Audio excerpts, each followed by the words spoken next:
Hello guys, welcome back to my channel फाय नॉट कांचन.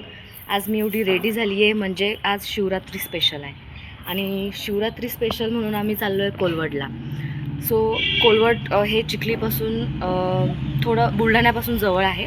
आपण जाऊच, मी तुम्हाला दाखवतेच रस्त्यामध्ये काय काय आहे. थोडा लेट अपलोड झाला आहे, पण हा दिवस खूप स्पेशल होता म्हणून शेअर करायचा होता.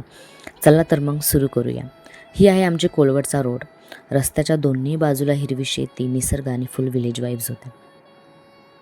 महाशिवरात्रीमुळे रस्त्यावर खूप लोक दिसत होती आणि मध्ये आम्ही थांबलो, थंड उसाचा ज्यूस घेतला.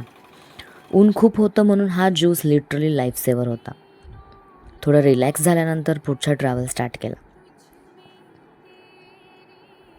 आणि शेवटी आम्ही कोलवडला पोहोचलो. गावात एंट्री करता करता सगळीकडे भक्तांचीच गर्दी दिसत होती. दुकान, स्टॉल्स आणि डिवोशनल सॉंग्समुळे फुल भक्तिमय वातावरण झालं होतं.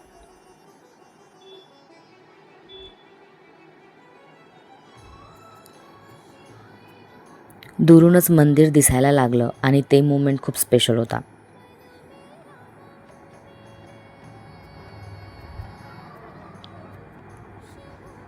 मंदिरात खूप मोठी लाईन लागली होती. महाशिवरात्रीमुळे ते क्राऊड एक्सपेक्टेड होतंच, पण सगळे शांतपणे दर्शनासाठी उभे होते. मंदिरसमोर मोठी महादेवाची सुंदर अशी मूर्ती होती. ती बघूनच मन शांत झालं. आमचा नंबर आला तेव्हा आम्ही मनापासून दर्शन घेतलं. खूप पॉझिटिव्ह आणि पीसफुल फील आला. असं वाटलं की सगळं थकान एकदम निघून गेला. आणि दर्शन झाल्यानंतर आम्ही यात्रा एक्सप्लोअर करायला निघालो. तिकडे प्रसाद, टॉईज, बँगल्स आणि खूप सारे फूड स्टॉल्स होते. लहान मुलांची खूप एक्साइटमेंट होती. व्हिलेज फेअरची खरी मजा ही अशीच असते. यात्रेत आकाश पाळणा, ब्रेक डान्स आणि भरपूर राईड्स होत्या. म्युझिक, लाईट आणि लोकांची क्राऊडमुळे फुल फेस्टिव्ह वाईब होती. सगळीकडे हसरे चेहरे दिसत होते. मग मी, माझा भाऊ आणि माझी आई आकाश पाळण्यात बसलो. सुरुवातीला मस्त एक्साइटमेंट होती, पण पाळणा जास्त वर गेल्यावर मम्मी म्हणत होती, व्हिडिओ नको काढू, समोर बघ, भीती वाटते. ती थोडी घाबरली होती, पण मला खूप मजा येत होती.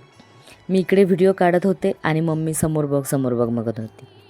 वरतून सगळी यात्रा खूपच छान दिसत होती. लोक खूप स्मॉल दिसत होते आणि व्ह्यू एकदम मस्त होता.